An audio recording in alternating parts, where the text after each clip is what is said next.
ク後、表彰台に上がっても、空から札束は降ってこない。世の中、速い奴は偉い。足が速い、話が速い、手仕舞いが速い。中でも F1 ドライバーってのは、とにかく速い。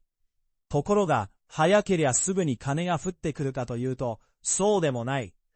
どうもこの世界、表彰台に上がっても、札束は上からは降ってこねえそうでございます。師匠、F1 ドライバーって、勝ったら FIA から賞金もらえるんですか？そこが違う。F1 公式によると、ドライバーは優勝しても、FIA から直接はもらわねえ。賞金はまずチームだ。じゃあ表彰台は花束だけですか？花束と拍手とシャンパンだ。金の方は、だいたいチームとの契約書の中から出てくる。勝ったらいくら、表彰台ならいくら、ポイント取ったらいくら。そういうのは、チームとの契約で決まる。なるほど。じゃあドライバーの年収は、まずチームのお給料なんですね。そういうこった。しかも F1 じゃ、ドライバー報酬はコストキャップの外だ。マシン代は節約しても、スターの値段は別腹だ。すごいですね。じゃあトップはどのくらいです？推定だが、フェルスタッペンで6500万ドル級、ハミルトンで7000万ドル級なんて話がある。もうドライバーってより、走るタワーマンションだ。タワーマンション？上に行くほど値段が高いってことだ。しかもノリスなんかは、固定給より、ボーナスをどっさり盛る推定まである。F1 はサーキットだけじゃない。給与明細まで DRS だ。じゃあ角田は？ユキも2025年の推定年俸は200万ドル級って話がある。別推定じゃ300万ドル級なんて見方もあるが、少なくとも数億円規模だ。F1 ドライバーとしては十分夢のある数字だ。じゃあ今もそのくらいもらってるんですか？そこが世の中の辛いところだ。角田は2026年フル参戦の席を失って、今はレッドブルとレーシングブルズのリザーブ兼テストドライバーだ。リザーブって待機ですよね。待機だ。待機だが、こっちの昼寝みたいな待機じゃねえ。シミュレーターを回して、代役の準備をして、呼ばれりゃすぐ乗る。だが表に出る回数が減れば、スポンサーの見え方も、値札の付き方も変わる。スポンサーってそんなに大きいんですか？大きいとも。F1 ドライバーはレーサーである前に、走る広告塔でもある。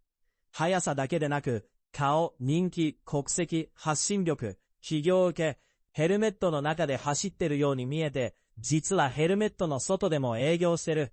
それで今回の話は、FIA は賞金を直接くれねえ。まずチームの財布を通る。ユキも F1 ドライバーとして推定で数億はもらっていた。だが今はリザーブ。年収も有給休暇みたいなもんだってこった。お後がよろしいようで。ここから師匠のニュース解説です。師匠です。今日は F1 ドライバーの年収の実態です。まず一番誤解されやすいところから。FIA が表彰台に乗るたびにドライバー個人へ直接賞金を払うわけではありません。F1 公式は、ドライバーは優勝しても賞金を直接もらわず、賞金はチームに支払われると説明しています。ドライバーが受け取るのは、主にチームからの固定年俸、それに契約で決まった成功報酬です。つまりシャンパンはその場で浴びても、札束はまずホームと経理を浴びる。そういう構造です。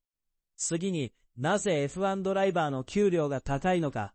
それは FIA の財務規則でドライバー報酬がコストキャップの対象外だからです。2025年規則では F1 ドライバーへの報酬は除外費用として扱われています。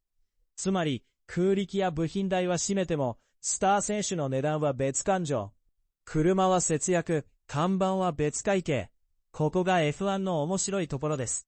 推定相場を見ると2025年は、フェルスタッペン約6500万ドル、ハミルトン約7000万ドル、ノリス約1800万ドルプラス大型ボーナス、ルクレール約3000万ドル級などと報じられています。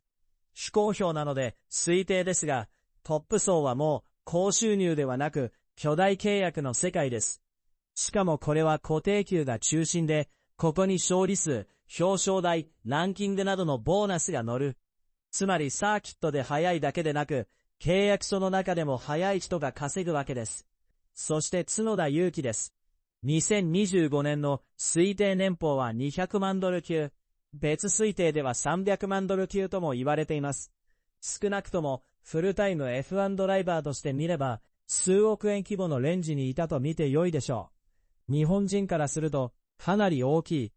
けれど F1 の上では、これでもまだ夢の入り口側です。上には上がいて、上の方はもはや国家予算みたいな顔をしています。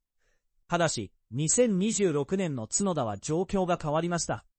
F1 公式によると、2025年末にフル参戦の席を失い、今はレッドブルとレーシングブルズのテスト兼リザーブドライバーです。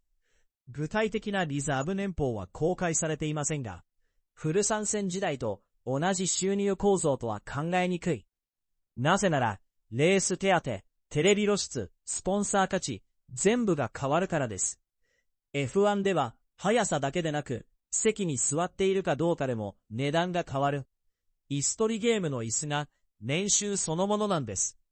要点をまとめます。第一に、FIA が表彰台ごとにドライバーへ直接賞金を払う仕組みではない。